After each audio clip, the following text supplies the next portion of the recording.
Welcome to APUSH for 5, your shortcut to mastering the AP U.S. history exam. Let's jump into our midterm review, periods 1 through 4. If you can master these hard-level questions, you're well on your way to an A. Question 1. Stimulus. Covering questions 1 through 3.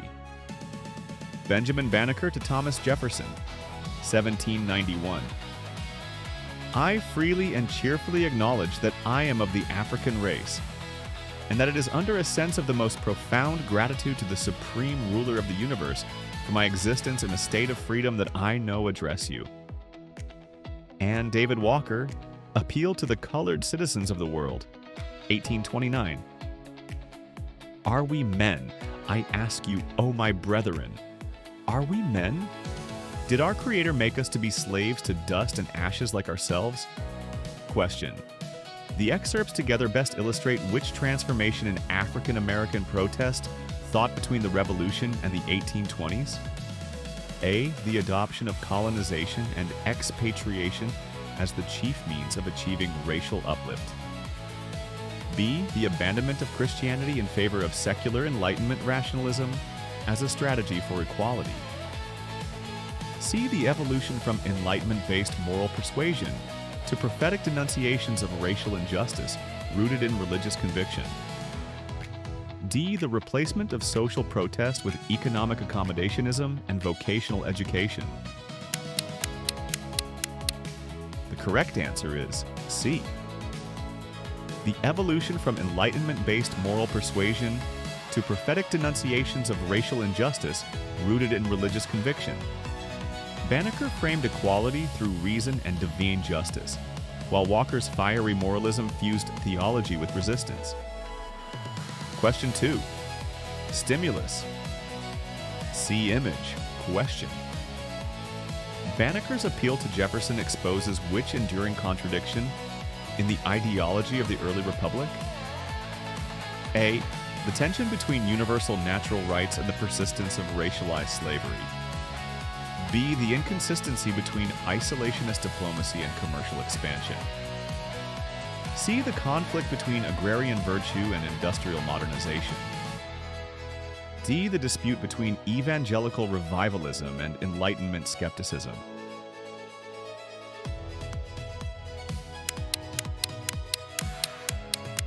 The correct answer is A. The tension between universal natural rights and the persistence of racialized slavery. Jefferson's authorship of liberty rhetoric alongside his slaveholding status embodied the paradox within politics and power, POL, egalitarian ideals constrained by hierarchy, and American and national identity, NAT. A republic proclaiming equality while restricting it by race. Question 3. Stimulus. See image.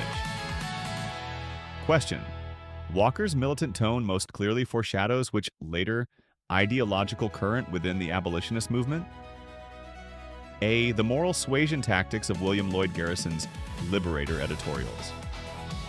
B. The uncompromising immediatism of figures such as Henry Highland Garnet and the radical wing of Black abolitionism.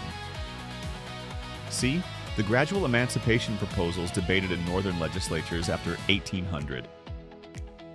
D. The colonization arguments advanced by the American Colonization Society. The correct answer is B. The uncompromising immediatism of figures such as Henry Highland Garnet and the radical wing of Black abolitionism. Walker's appeal anticipated the fiery rhetoric of later abolitionists, signaling a cultural turn within culture and society, CUL, toward direct confrontation and redefining social structures, SOC, through collective Black self-assertion. Question 4. Stimulus. Covering questions 4 through 6. The mechanic and the manufacturer are the active members of society. Their prosperity and that of the public are intimately connected. Alexander Hamilton, Federalist Number 35, 1788. To take a single step beyond the boundaries thus drawn is to take possession of a boundless field of power, no longer susceptible of any definition. Thomas Jefferson, Opinion on the Constitutionality of the Bank, 1791. Question. The excerpts reflect opposing interpretations of what Republican principle at the heart of early U.S. governance? A. Whether the judiciary or the presidency held final constitutional authority.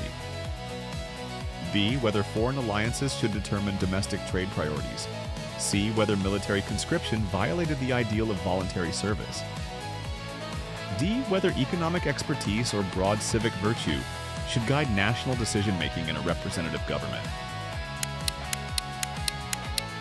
The correct answer is D. Whether economic expertise or broad civic virtue should guide national decision-making in a representative government. Hamilton envisioned representation by capable elites managing commerce, while Jefferson insisted true Republican virtue required restraint and local accountability. Question 5. Stimulus. C. Image. Question. Hamilton's argument for manufacturing and credit assumes which broader economic premise of the early Federalist vision? A. That agricultural exports alone could sustain Republican virtue. B. That independence depended upon isolation from European markets.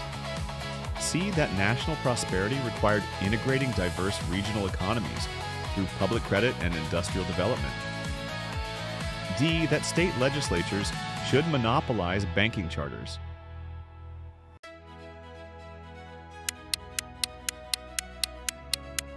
The correct answer is C. That national prosperity required integrating diverse regional economies through public credit and industrial development. Hamilton's synthesis of finance and manufacturing embodies work, exchange, and technology, WXT, linking innovation to national power, and reflects social structures, SOC, that privileged commercial elites as stewards of progress. Question 6. Stimulus. See image. Question. The ideological divide between these authors most directly foreshadowed which later constitutional and political confrontation? A. The Supreme Court's assertion of judicial review in Marbury versus Madison. B. Andrew Jackson's veto of the Second Bank of the United States amid debates over executive authority and economic centralization. C. The Missouri Compromise's balance between free and slave states. D. The nullification crisis's contest over protective tariffs.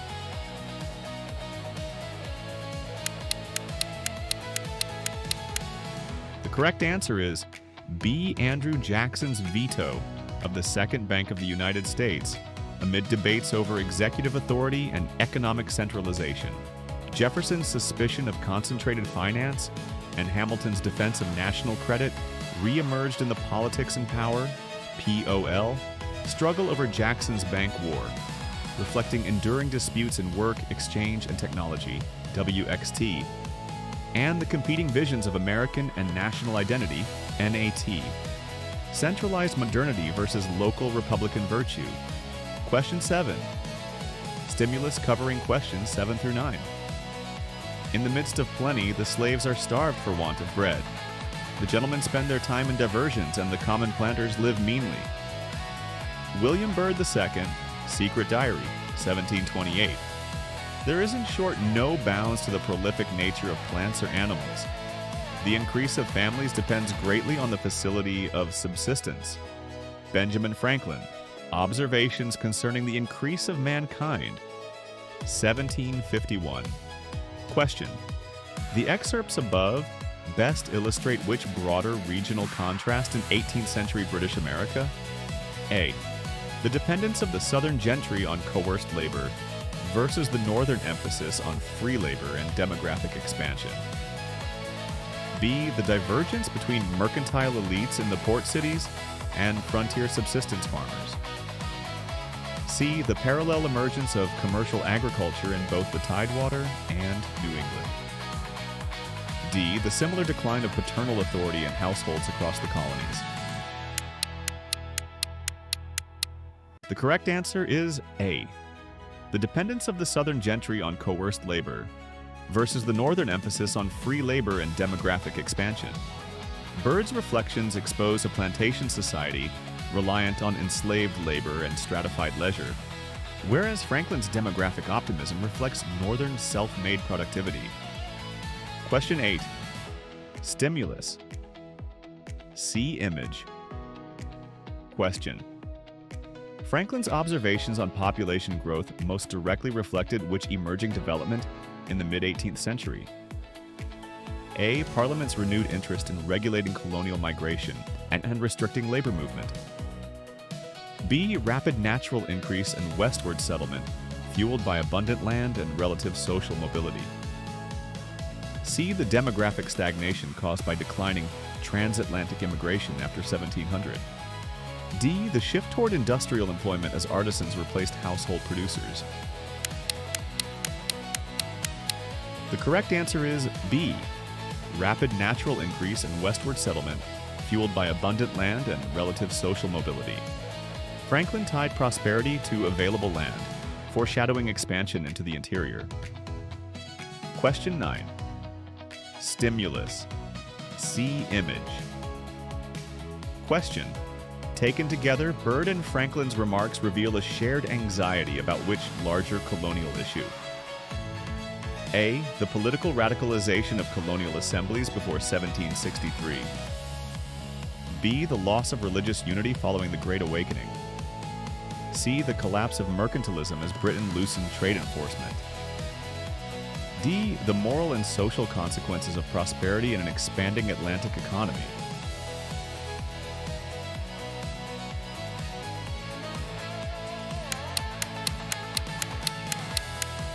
The correct answer is D.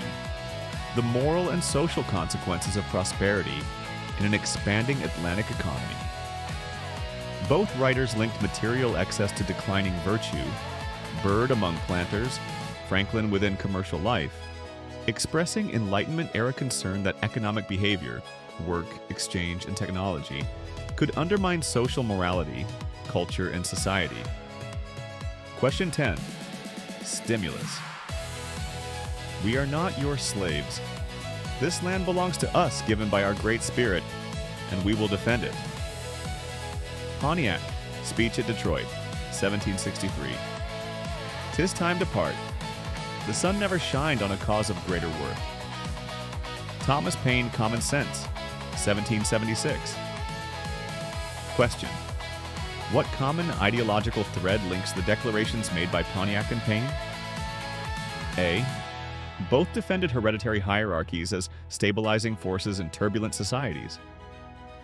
B. Both rejected religious justifications for state sovereignty in favor of secular law. C. Both invoked natural or divine sanction for self-government as justification for rebellion against imperial authority. D. Both advocated pan-Atlantic alliances to preserve monarchical legitimacy.